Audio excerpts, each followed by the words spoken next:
Hi guys, my name is David and today I am going to be doing a very special video. I am going to be reviewing a novel that was sent to me by the author themselves for an honest review. And that novel being Ruse by Alfredo Mujica. I'm not sure if I've pronounced Alfredo's surname right, but that's as close as I am ever going to get it. Alfredo sent me a message on my Goodreads account asking me to review his novel. And I said, yeah, sure, I'll be more than happy to talk about his novel on my channel. He said that he liked my channel so much. But as I always said to authors, that I am going to be giving him an honest review. And he accepted that, he appreciated that. And I also told him that at that time, I was a bit busy with my reading and I wasn't sure about when to get to it, but I said, look, it is on my radar and I will get to it when I get to it. So eventually in June I did manage to get to it. I didn't know anything about the plot whatsoever. I knew that it might have had something to do with sci-fi, and yes, that was what the genre was. But before I get into telling you what the story is about, let me just show you a couple of trailers which Alfredo sent me for this video.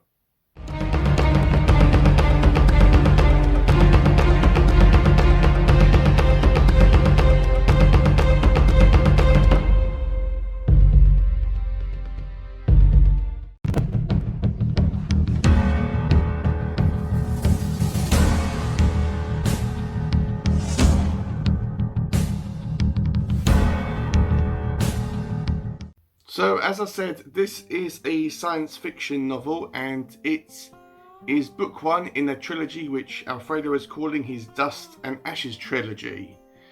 This is something that he's been really passionate about. We've been emailing back and forth and I've been asking him questions along the way, and he goes in super depth about answering my questions about the lore of this world and the characters. He gives me the impression that he has written like loads of notebooks about these characters and about this world, and he has a plan for each and every single novel. He did actually tell me that he knows what's going to happen in each book, and he also told me that outside of the trilogy he is going to be writing other novels expanded on this whole universe that he's created. So in that sense, he has thought about this story extremely in depth and he's passionate about this. So before I go any further, let's just go straight over to Alfredo, the author himself now, where he will be talking a little bit about his novel and about himself as an author. I swear to God I'm not hijacking David's channel. Hey David, what's up? I hope you enjoyed reading Ruse, and here's hoping you get hooked enough to read the rest of the books. I'm gonna take this chance to confess something. When I wrote Ruse, my goal wasn't to make literary history or chase the sales. I simply wanted to write the book I wanted to read.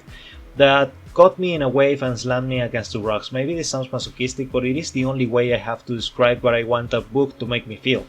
And if I made my readers feel that, then mission accomplished, you know? Speaking of masochisms, writing is difficult, but what hurts the most is having to spend more time marketing than writing. So if you love books like David does, show support, share, read, comment, talk about books, keep your writers motivated. Not everything is about sales and numbers, but about appreciating art or simply something anyone has done or written. Well, I guess that is all for now. Take it away, David. Thanks for that, Alfredo. And before I tell you what the story is about, let me just say my usual things here, that this is going to be a spoiler-free video, and this is going to be my own thoughts and feelings regarding this story. And additionally, if you do end up reading this story, which I highly recommend that you at least give it a try, when you open it up, you will come across a little list of rules set by Alfredo himself. Don't worry about these rules. I was reading the book as normally, and I understood it perfectly outside of these rules, so don't be put off by them. So the story opens up literally with a bang as it shows us this massive ship in Nigeria, and a device explodes and it decimates a whole town and kills a bunch of people. and it's described in such a gripping and exciting way. And it is gory, it can be violent, and it can be descriptive, so be warned about that. This book is also split up into chapters where each chapter is focused on a specific individual character. So for example, the first chapter is called Claire, and it's from that character's point of view. And it also has the date and the location. Now the date isn't specific because Alfredo said that he didn't want to nail it down to a specific date because as far as I'm aware, in his mind, if in real life we surpassed that date and then things weren't fulfilled in our reality, then it would affect people's enjoyment and thoughts about the book. I'm not sure. But the book opens up with our main character called Claire, who is in a hospital, and she's laying in a hospital bed, and she is extremely disabled and disfigured. She doesn't have any legs.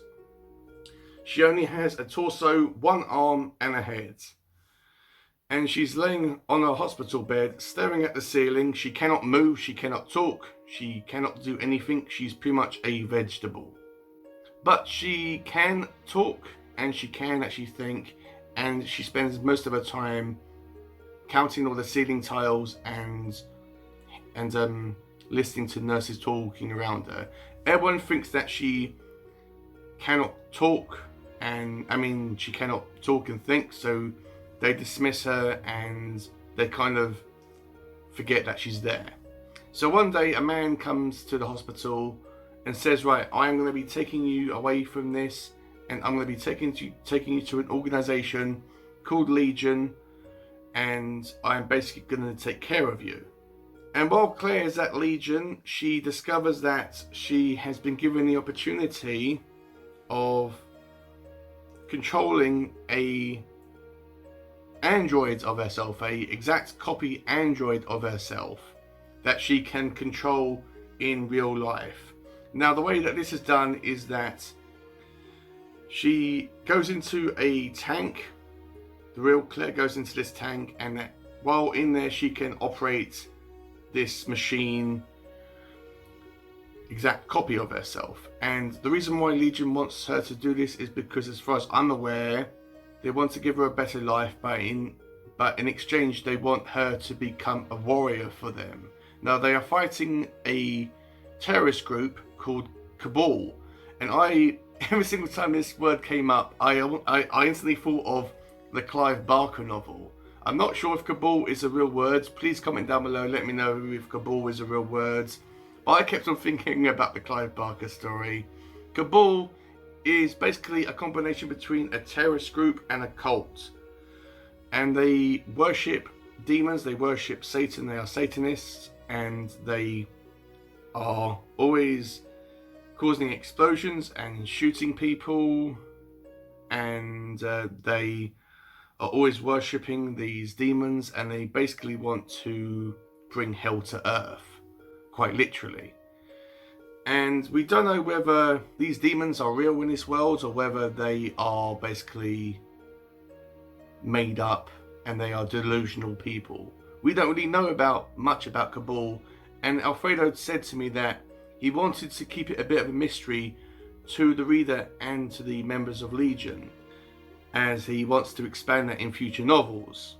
Also, this man that brought Claire to Legion, he has the ability to read minds. He has a telepathy. And in the story, whenever he is talking to Claire and they're communicating back and forth, Claire doesn't have this ability. It's just a form of human evolution, in this world. But whenever they are having these inner monologues with each other, it is formatted it has like brackets in between. It has brackets surrounding them, these sentences and paragraphs and conversations. That was okay, but I thought that Alfredo could have actually simply put them sections in bold. So while Claire is in Legion, she is trained by a woman called Zoe. Now, because Claire has been in this accident, which we find out that she was which happened as a result of a motorcycle accident, and she hasn't walked for years. She finds it extremely hard and difficult to maneuver and walk around in this new body, which is pretty much like RoboCop and Terminator. She cannot sleep, she doesn't need food, she doesn't need rest. She's basically a machine, but she's kind of like an android. It's kind of like described in the book as RoboCop. This book has got loads of pop culture references, not to an extent degree as Ready Player One, but if you pay attention you can look for it, and you do notice it. So Zoe is kind of like a mother figure towards Claire and these other recruits of Legion, and she is wheelchair bound, as we find out that she did actually have this avatar of herself, but it was in the same city that was in the explosion that happened at the beginning of the book, and it killed her avatar and destroyed it, and she has been reduced to her former self. She remembers her family being killed in this accident, and she also remembers how it felt and all the pain from this event, and that has actually traumatized her to an insane degree. And yeah, she's just a really interesting character. She really is. All the other members of Legion are really, really cool. They have loads of fights with Cabal, and this is really action-packed. It doesn't really have much space for character development or character growth. Claire starts off, as I said, as a vegetable, and then she becomes a fierce warrior, but there is no in the middle section of that character arc. I would have thought that it would have been better if Claire was in like a group of people while she was training at Legion, and they kind of had a bit of a character discussions, and there was like character development there, and we were introduced to our main squad of characters that we're going to be with for the rest of this book. But Alfredo also said to me that he originally had that, but he thought that it dragged the book along. But I would have felt that that would have been better, because we would have been introduced to these characters, and instead of like being thrust into these battles with them and not knowing exactly who they are, what their motivations are, and all that great stuff. Not saying that they weren't that interesting, but I didn't really care much for the other members in this squad, apart from Claire, Zoe, and this other male character that had telepathy, whose name escapes my memory. So that is the main story of Ruse. Now at the end of it, it does actually have a side story called Rebel that is said at the beginning of it that it is supposed to be happening in the middle of Ruse. Now Rebel is a separate story from Ruse. It doesn't have the same characters, but it does reference them a lot. And it is focused around a reporter that is investigating the Legion organization, and also Cabal, and also all these events that are happening as well, all these terrorist attacks and all these fights between these two groups. And she wants to try to investigate this and try to uncover the mystery behind these two groups and why they're doing what they're doing. Basically doing her job. I thought that this was really interesting, and I actually liked this story as slightly more than Ruse, as the characters, obviously because she's a reporter, it's set in reality, so I think that that's why I liked it a bit more, as it's more grounded. Also, I like this character, this reporter character, slightly more. I thought her character was a bit more interesting. Not saying that Claire and Zoe weren't that interesting, but I don't know. Think about Ruse as the cake and Rebel as the icing on top of that cake. It's a little bit extra. Do you need to read Rebel after Ruse? No, not really, but it is just that little bit extra that Alfredo gives the reader. So what I liked about this story is, As always, the imagination that Alfredo has and the dedication that he has towards this story and these characters is so incredible and so in depth. And I liked the concept of this story and this world. It doesn't have much of a world building plot, and at times it feels a little bit all over the place. Sometimes it focuses more on plot, and then it focuses more on characters, and it just seems a bit confusing at times. But I like the characters, although some of them I didn't really think much of, but I like the whole concept of this story. And also, as I said, I did like Rebel slightly more than Ruse, but that's just my personal opinion.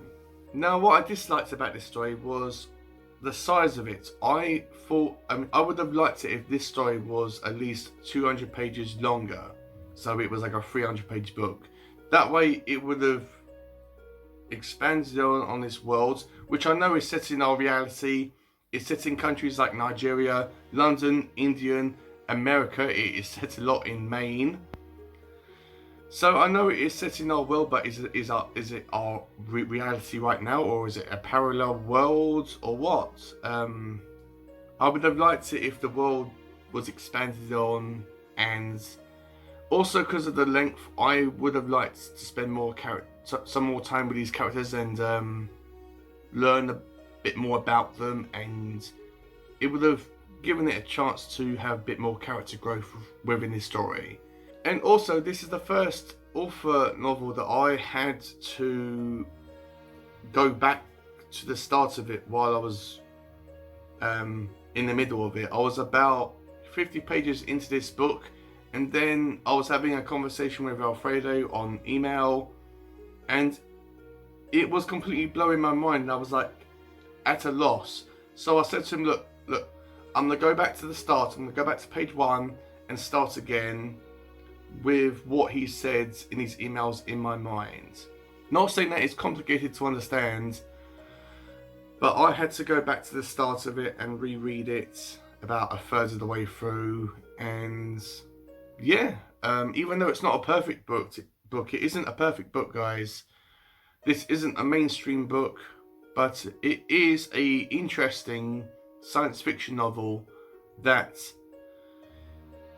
gives you a taste about this world and these characters. I would like it if the second book, which is called War, which isn't out yet, but I would like it if War was at least 200 pages long. That way it would expand on the world and the characters, and I don't know, I feel that it would improve the general experience even more if the book was longer. So my rating for Ruse as a whole would be 2 stars, and Rebel, it bumps it up to 2.5 stars. So for the book as a whole, Ruse and Rebel, I'm going to give it a 2.5 stars out of 5.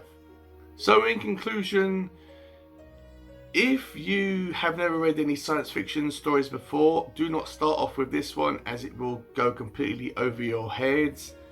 It reads more or less like a retro, old school type of science fiction novel. But if you have read a good amount of science fiction novels before, whether they are YA or modern novels or old school books, then yeah, I would give this one a go. It's not going to be for everyone, but I would say at least give it a try. I found this one on a website called Smashwords, and Alfredo sent me a promotional code for a free copy. So thank you so much for doing that, Alfredo. It really meant a lot. So I would at least give this book a shot. So that's it, guys. That is my honest review for Ruse and Rebel. If you have enjoyed this video, please give it a like. Comment down below, let me know if you've read this story or what you thought about it. Let's talk about the characters. But as always, try to keep it as spoiler free as you can. You can talk about spoilers down in the comments, but if you do, just type spoiler and write whatever you need to do. just so people don't get spoiled. And yeah, let's just have a discussion about this book. And if you like this video as a whole, please consider subscribing to my channel. And if you do, please click on that bell so it will remind you about whenever I upload videos, which are every Monday and Friday. Down below I will have a list or a bunch of contact information and links for Alfredo in case you want to message him or reach out to him in any way, or even read his book, which I at least recommend that you give it a shot. And I will also have a link down below to my Goodreads account in case you want to follow me on Goodreads. And with all that out of the way, have a great day, read some awesome books, and I will see you all in my next video.